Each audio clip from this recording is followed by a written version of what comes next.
भगवान दत्तात्रेय ब्रह्मा विष्णु महेश का ही स्वरूप है। भगवान दत्तात्रेय का जन्म कैसे हुआ?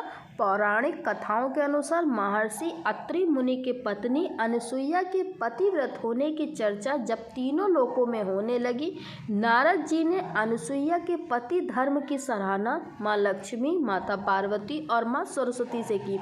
अनुसुईया की सराहना सुनने के बाद तीनों देवियों ने अनुसुईया की परीक्षा लेने का विचार किया। अनुसुईया के पतिव्रत धर्म की परीक्षा लेने के लिए त्रिदेवियों के कहने पर तीनों देव भगवान ब्रह्मा, विष्णु और महेश पृथ्वी लोक जा पहुँचे। अनुसुईया के पति की अनुपस्थिति में तीनों देव साधु का रूप बनाकर उनके आश्रम पहुँचे और भोजन ग्रहण करने की इच्छा जाहिर की। देवी अनुसुईया ने उनकी बातें मानते हुए प्रेम भाव से उन्हें खाना खिलाया, लेकिन तीनों देव ने इस बात की शर्त रखी कि उन्हें निर्वस्त्र होकर खाना खिलाए। यह सोच माता अनुसुईया को संशय हुआ और वे घबरा गई।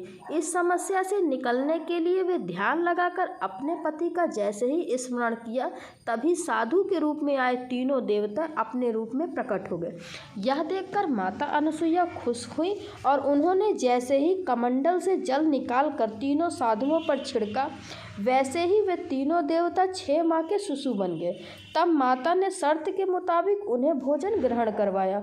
वहीं बहुत दिनों तक पति के वियोग में जब तीनों देवियां परेशान हुईं, तब नारद मुनि ने उन्हें पृथ्वी लोक में घटी घटना के बारे में बताया। तीनों देवियां पृथ्वी लोक पहुंची और माता अनुसुईया से माफ़ी मांगी।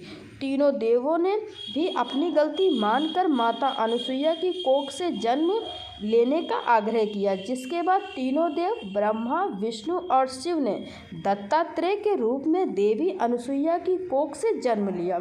तीनों देवों को एक साथ बाल रूप में भगवान दत्तात्रेय के रूप में पाने के बाद माता अनुसुईया अपने पति के चरणों का जल तीनों देवों पर छिड़का, जिसके बाद वे अपने पहले रूप में आ गए। तो ये थे दत्तात्रेय की भगवान की कहानी। यदि आप अपनी हस्तरेखा दिखाकर हमसे किसी भी प्रकार का कोई प्रेडिक्शन लेना चाहते हैं तो डिस्क्रिप्शन में हमारा नंबर दिया हुआ है, आप वहां से हमें संपर्क कर सकते हैं।